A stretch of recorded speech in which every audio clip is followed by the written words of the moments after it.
we'll demonstrate threaded back stitch. This stitch is similar to whipped back stitch.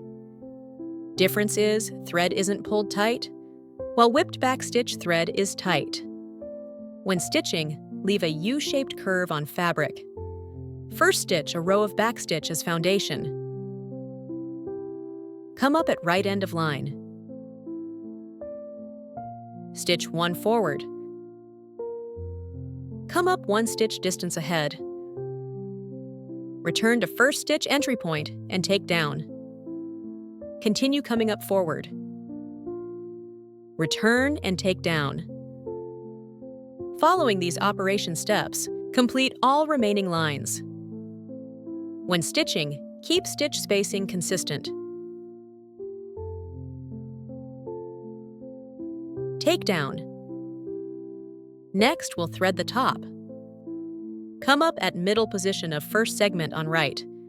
Thread needle downward through top of second segment. Note, only thread, not fabric. Don't take thread straight into fabric. Instead, gently pull thread from underneath. Don't pull thread tight. Leave a U-shaped curve above. Let me demonstrate again. Second stitch threads from top downward. Third stitch, we thread from bottom upward, creating alternating serpentine curve. Push needle upward through third stitch. Also leave a U-shape below.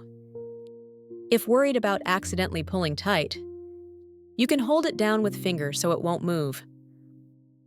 Fourth stitch, thread from top downward. Same way, don't pull tight, leave a U-shape. When threading, try to keep each stitch same length. This looks more attractive. Following up and down threading technique. Complete all remaining lines. When threading, go slowly, otherwise very easy to accidentally pull tight. Then won't create this U-shaped effect. This stitch has reinforcing function, can be used on outline edges or lace decoration, can achieve great effects. At middle point of last back stitch, take down. Take needle straight into fabric. Also pull into a U-shaped curve. Be careful not to pull too tight. When knotting, hold it down with finger before knotting. Otherwise, it may move. Won't form this U-shaped curve. After knotting, use needle to adjust loops.